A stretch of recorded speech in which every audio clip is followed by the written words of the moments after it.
Well, hey everyone, welcome back to another exciting video about Node.js, MongoDB and Express.js, and in this video we are going to explore all about routing in Node.js. Here as you can see I have my command prompt and I can simply say npm start and that will start a server for me obviously, and I can go back to my browser and here I get my route.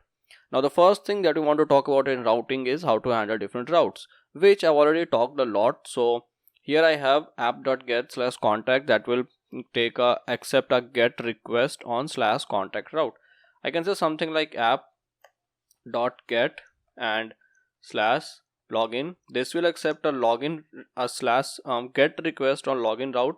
We take a request and response parameter, and then we send whatever data is necessary. We can send some HTML file, we can render some view. Right now I'm simply saying send login route. In the same way, most of the time when we will be handling authentication, you will see when a user submits a form, we take a post request. So we have app.post/login and then we take request response again, and here we do whatever is necessary to make sure that the user is logged in or whether to send some kind of data that you are not logged in. Then again we can say login post route. Now if you want, let's say, handle multiple requests like get, post, put, delete, we can use something like app.delete, app.put, and that will basically handle all these requests. We can also use app.all, which will handle all the requests on any specific route. So these are the way of handling request. So now if I save this, if I go back to my command prompt, as you can see the server has already restarted. So if I go here, if I say /login, you can see we get the login route. Now we have to talk about routing, something that I have been discussing since many videos. So obviously we can fill this entire file with all the logic and every stuff that is needed for handling tons of routes, right? But that's where the router comes in, which says that hey, we can make the code better. All the things that have a common concern should be put in a single router on a single file so that it can be handled easily. Now there are two ways of doing that, and honestly only one way is correct. Obviously the second one is not a way, it's just a way of using module.exports to make our work done.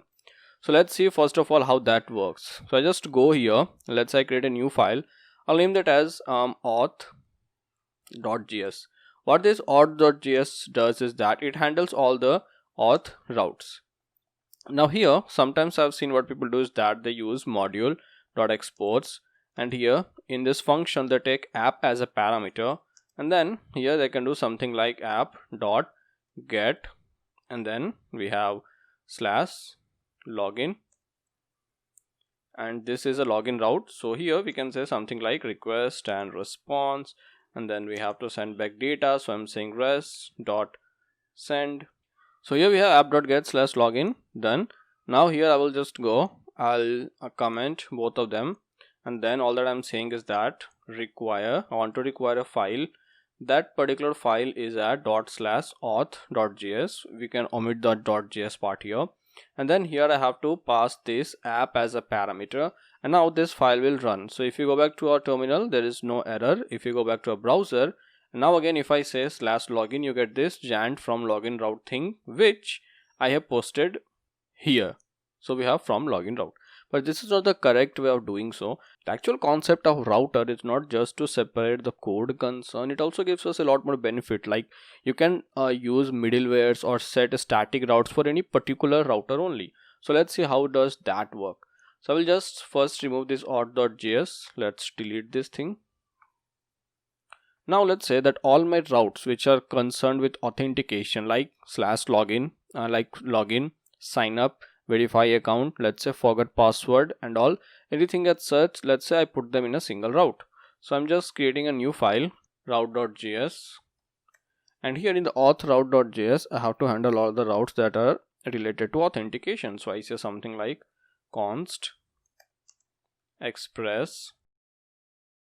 So first we require express, then we have a auth router, and this auth router will come from express.router, and now this router can be used to handle all the certain routes. So I can say something like auth router dot get login And again here, just as we have request, we have response, we have an arrow function, we are sending res dot send. Then we have to export this, so I'm saying module.exports, and from this file we are just exporting the auth router. Now in the index.js, I have to say here, first of all, again I have to give this a name, so I can say const, let's say auth routes, and these auth routes are in a certain file which we have to require. So we have require ./auth routes. That's pretty much it.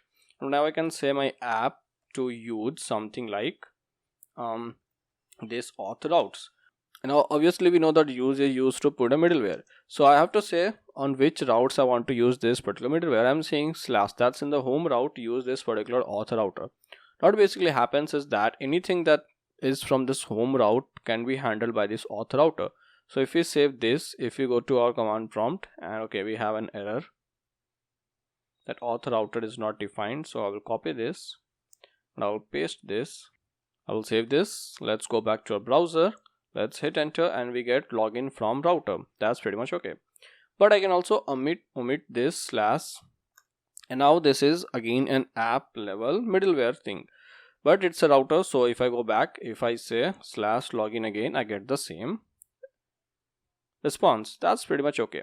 Here what we can do more is that we can even put this to a certain route, just as we do with our middleware. So I can say something like /accounts, and now this is all issues related to accounts. So if I just go back to a browser and now if I say hit enter, this is not available because now this particular thing is at localhost :8000 /accounts/login, and now here we have this. So this is how our routers work. Now in this particular auth router, we can put all certain things like login, post login, get sign up, post sign up, get verify account, post verify account, get forgot password, post forgot password, anything as such. If you have something, let's say you have an admin, you can put everything related to admin in an admin router.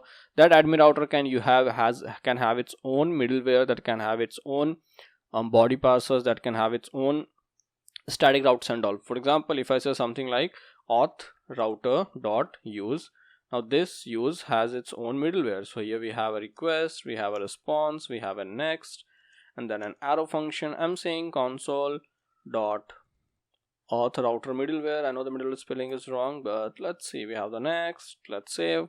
Let's go back to our command prompt. Everything is good. Let's go here and let's hit enter. And now if you go back to our command prompt, you can see that we call the app level middleware, and then we have the auth router middleware. But if I just call the /home route, now we just have the app level middleware. These two are from the previous response.